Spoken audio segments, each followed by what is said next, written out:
Hello everyone, welcome back to my channel.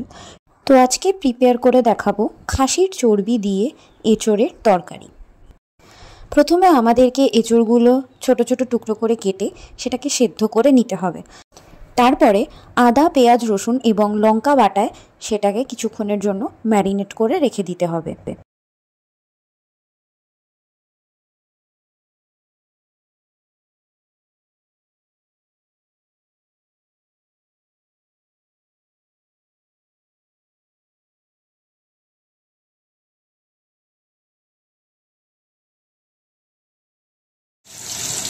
দেন কড়াইতে সাদা তেল গরম করে সেদ্ধ করে ম্যারিনেট করে রাখা এঁচোড়গুলোকে ভেজে নিতে হবে।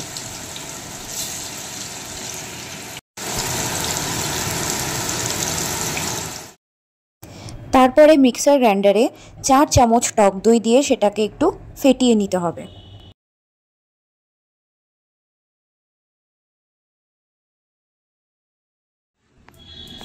এরপর কড়াইতে পরিমাণ মতো সর্ষের তেল দিয়ে সেটাকে গরম করে নিতে হবে।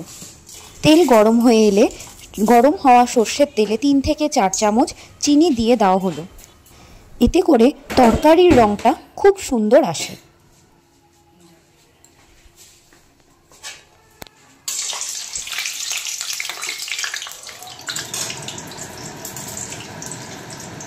চিনিটা মেল্ট হয়ে গেলে এবার আস্তে আস্তে দিয়ে দিতে হবে গোটা গরম মশলা।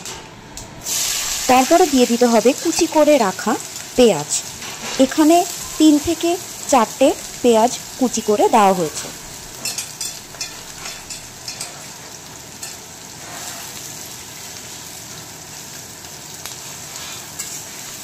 এবার পেঁয়াজটা তেলে ভালো করে ভাজা করে নেওয়া হবে। পেঁয়াজগুলো ভাজা হয়ে এলে এবার দিয়ে দিতে হবে মাটনের চর্বিগুলো। টেম্পটিং লাগছে।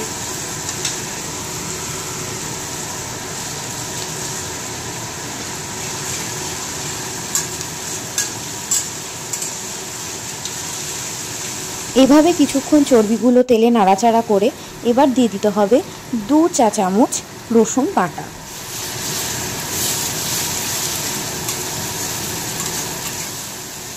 মশলাটাকে কিছুক্ষণ কষিয়ে নেওয়ার পর এরপরে দিয়ে দিতে হবে ডুমু ডুমু করে কেটে রাখা আলু।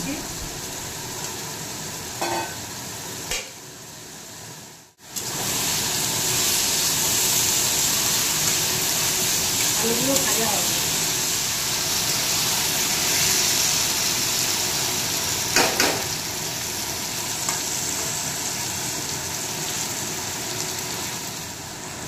এরপরে কষিয়ে নেওয়ার পর দিয়ে দিতে হবে স্বাদ মতো নুন।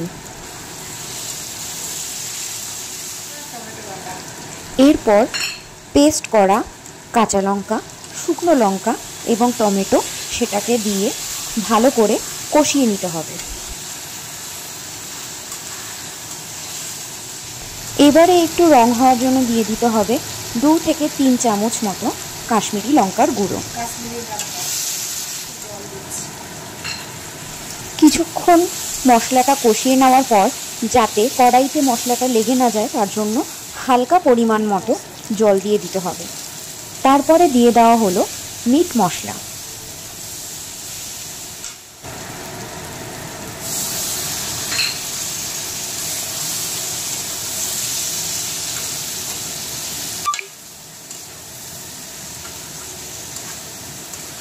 এভাবে কিছুক্ষণ নাড়াচাড়া করার পর আলুটাকে একটু সিদ্ধ হতে দেওয়ার জন্য 5 থেকে 6 মিনিট মতো ঢাকা দিয়ে দেওয়া হলো।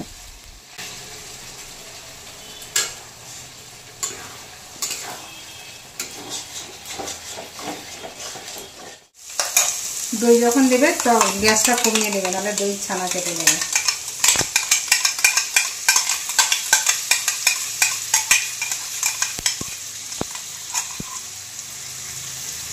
তাই যে কোনো তরকারিতে দই দিতে গেলে তখন ওই করুন, গ্যাসটা কমিয়ে দিতে হবে।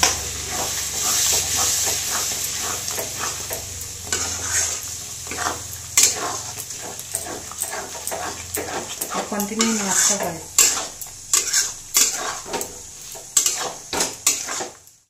যেহেতু টক দই দেওয়া হয়েছিল তাই স্বাদটাকে ব্যালেন্স করার জন্য আবার 2 থেকে 3 চা চামচ চিনি দেওয়া হলো।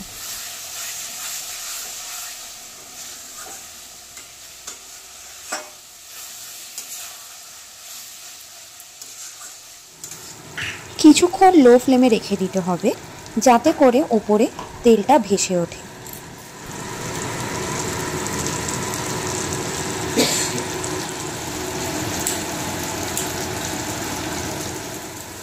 এরপর তরকারিতে একটু একটু করে উষ্ণ গরম জল দিয়ে তরকারিটা নাড়াচাড়া করতে হবে যাতে কড়াইতে মশলাটা লেগে না ধরে।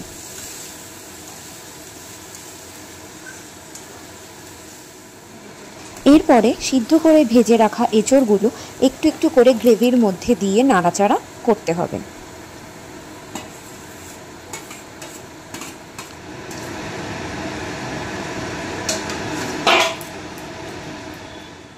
এঁচড়ে পুরো মশলাটা মেখে গেলে উষ্ণ করে রাখা গরম জল এরপর পুরোটাই দিয়ে দিতে হবে।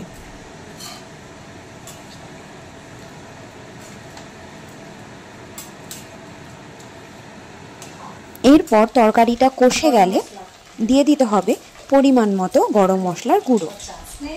ব্যাস রেডি হয়ে গেল মাটন চর্বি দিয়ে এঁচড়ের তরকারি। আজকের রেসিপিটা তোমাদের কেমন লাগলো অবশ্যই কমেন্ট করে জানিও। দেখা হচ্ছে পরের ব্লগে।